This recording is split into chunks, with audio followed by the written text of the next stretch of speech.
কিছুদিন যাবত আমার জানি না কি হয়েছে, আমার কোনো কিছুতে মন টিকতেছে না, মানে একদম খুব ভাবর লাগতেছে।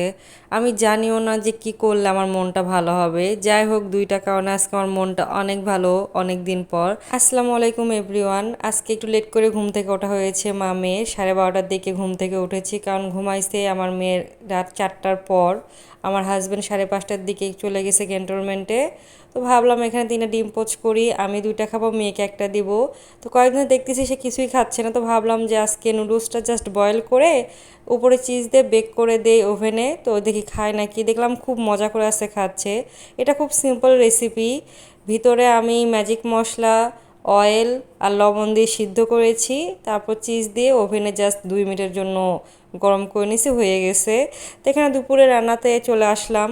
আমার হাজব্যান্ড আজকে ব্লাড দিছে একটা ভাবিকে সিএমএচে, তো ভাবলাম তার জন্য একটু পছন্দের কিছু রান্না করে দেই। মানে তাকে ছোলার ডাল চর্বি দিয়ে করে দিলে তার আর কিছুই লাগে না, শিং মাছ যে কোনো ডাল বা ভুনা তার কাছে খুব পছন্দ। তো ভাবলাম এটা করে দেই। আর যতদিনে এটা আমি করেছি সেটা এক বেলাতেই সে শেষ করেছে, পরে আমার ভাগে আর থাকে না। তো ভাবলাম এটা করে দিই। এটার রেসিপি অনেকবার দেওয়া আছে। তো প্রথমে পেঁয়াজ মরিচ আমি ভেজে নিলাম, সবগুলা মশলা দিলাম, আদা পেস্ট দেওয়ার পরে আগে থেকে কষিয়ে রাখা মাংস, তেল, চর্বি আমি সব এখানে মিক্স করে নিয়ে এটাও কষিয়ে নিয়ে পরে এর ভিতর ডাল দিলাম। ডালটা একটু ভেজে নেওয়ার পর পানি দিয়ে হয়ে গেল। এটা খুব সহজ একটা রেসিপি। এটা বগুড়ার মানুষরা খুব পছন্দ করে। মানে এটা আমাদের বুটের ডাল বা ঘাটি বলে, যে জায়গায় যেটা ভাষা আর কি বলে। তো আমার হাজব্যান্ড আসলো, দুইজন একসাথে খাবো। তো আমার কেন যেন মুখে রুচি নেয়, তোকে বললাম তুমি একাই খাও, আমি পরে খাবো। আমি কয়েকটা দিন ধরে একবেলা ভাত খাচ্ছি, এছাড়া নাস্তার উপরে টিকে আছে ডিম ভাজি বা নুডলস, এগুলোই খাচ্ছি। তো আমার হাজব্যান্ড আসার সময় আছে কয়েল আছে সেগুলো আর নাপা নিয়ে আসছে। আমার রোজ 2 বেলা করে সেগুলোর নাপা খাইতে হয়। আমার বুকের অপারেশনের কারণে আমার ব্যথাটা প্রচুর বাড়ে একটু কাজ করলেই, তো নাপা খাইলে আমি একটু আরাম পাই। আর এই তো আমার এখানে প্রতিদিনের যে কাজগুলা, বাসাটা ক্লিন করাও, 3টা রুম গোছাইলাম, সব কিছু ঝাড়ু দিলাম, একদম বাসা টিপটাপ থাকলে আমার মনটাও খুব ভালো লাগে। তো আজকে একটা জিনিস আমার কাছে খুব ভালো লাগছে, আমার হাজব্যান্ড ফার্স্ট টাইম ব্লাড দিছে এবং সে অলওয়েজ বলতো যে কবে আমার সিরিয়াল আসবে ব্লাড দেওয়ার, আমি একটু 10-15 দিনের ছুটি পাবো। কিন্তু দেশের অবস্থা এখন এমন হয়ে গেছে, ক্যান্টনমেন্টে এত চাপ, সে ছুটিই পাচ্ছে না। আজকে 5ই আগস্ট ছিল, তারপরেও ছুটি বা রেস্ট সে পায় নাই। তো এত কিছু জানার পরেও সে জানে যে এখন ব্লাড দিলে সে ছুটি পাবে না এবং পায় নাই। কিন্তু তারপরে সে দিছে, যে বলতেছে দেখো আমার মেয়েরই রক্ত কম, ইনায়ের রক্ত কম শুরু থেকেই। তো তাকে আমি প্রত্যেকদিন ওষুধ খাই, আমি জানি যে রক্ত কম থাকলে তাদের মায়েদের বা ওই মানুষটার কেমন কষ্ট হয়, আমার আব্বাকেও রক্ত দিতে হইতো। তো এই জিনিসটা ফিল করার পর অনেক শান্তি লাগতেছে যে না, আমার হাজব্যান্ড বিনা স্বার্থে হেল্প করছে।